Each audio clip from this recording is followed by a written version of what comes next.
तो hey guys, आप सभी का मेरे इस यूट्यूब चैनल की वीडियो पर स्वागत है। तो आज हम इस वीडियो में बात करेंगे कि जो सरकारी भूमि पर अवैध कब्जा करके बैठे हैं वो अपराधी चुनाव में, जो पंचायत में चुनाव होने जा रहे हैं, उस चुनाव में वो खड़े नहीं हो सकते, यानी कि वो चुनाव लड़ नहीं सकते।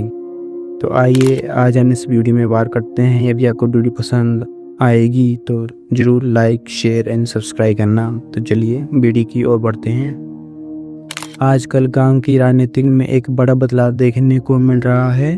सरकार ने पंचायत चुनाव को साफ सुथरा और ईमानदार बनाने के लिए कुछ सख्त नियम लागू किए हैं। इस खबर से यह पता चलता है कि अब वो लोग चुनाव नहीं लड़ सकते जिनका आपराधिक कोड है या जिन्होंने सरकारी जमीन पर अवैध कब्जा किया हुआ है। वो फैसला सीधे तौर पर गांव की राजनीतिक और आम जनता के जीवन पर प्रभाव पड़ेगा। सबसे पहले समझते हैं कि यह फैसला क्यों लिया गया, बाकी सरकार ने इस पर क्यों कदम उठाया है। कई सालों से यह शिकायत आती रही है कि पंचायत चुनावों में ऐसे लोग भी खड़े हो जाते हैं जिनकी छवि साफ नहीं होती। कुछ लोग सरकारी जमीन पर कब्जा करके बैठे होते हैं तो कुछ पर अपराध के मामलों पर चल रहे होते हैं। ऐसे लोग जब चुनाव जीतते हैं तो वे अपने पद का गलत इस्तेमाल करते हैं। इससे गांव का विकास रुक जाता है और भ्रष्टाचार बढ़ता है।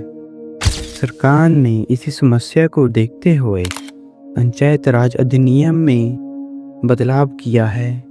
अगर किसी व्यक्ति या उसके परिवार के किसी सदस्य ने सरकारी पंचायत या सहकारी संस्था पर जमीन पर अवैध कब्जा किया हुआ है तो वह चुनाव नहीं लड़ सकता। इससे यह पता चलता है कि जो खुद कानून का पालन नहीं करता उसे जनता प्रतिनिधियों बनने का क्या हक मिलेगा।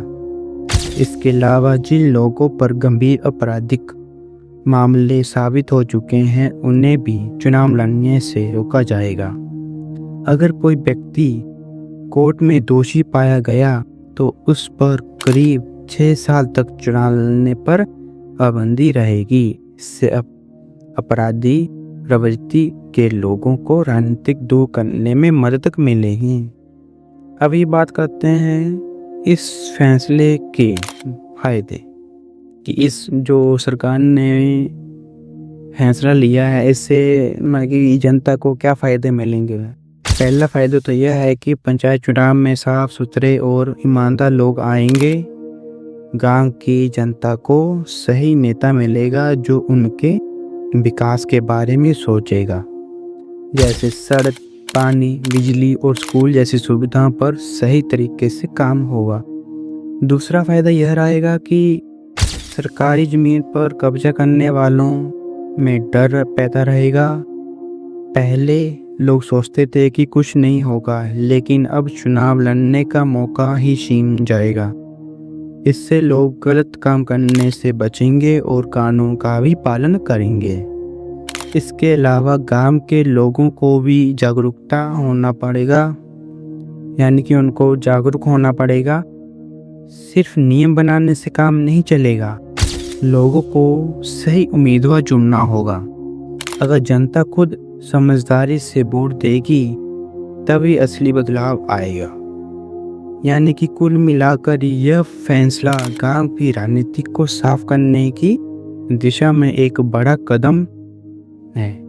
अगर इसे सही तरीके से लागू किया गया आने वाले समय में पंचायत स्तर पर काफ़ी सुधार देखने को मिले, जो गांव मजबूत होंगे जिससे देश भी मजबूत होगा।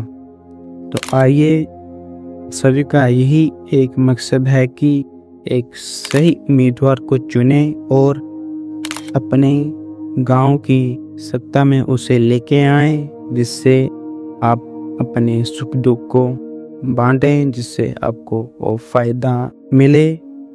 तो मैं आज की वीडियो को यहीं समाप्त करता हूँ। यदि आपको वीडियो पसंद आई तो लाइक, शेयर एंड सब्सक्राइब करना। Thank you for watching.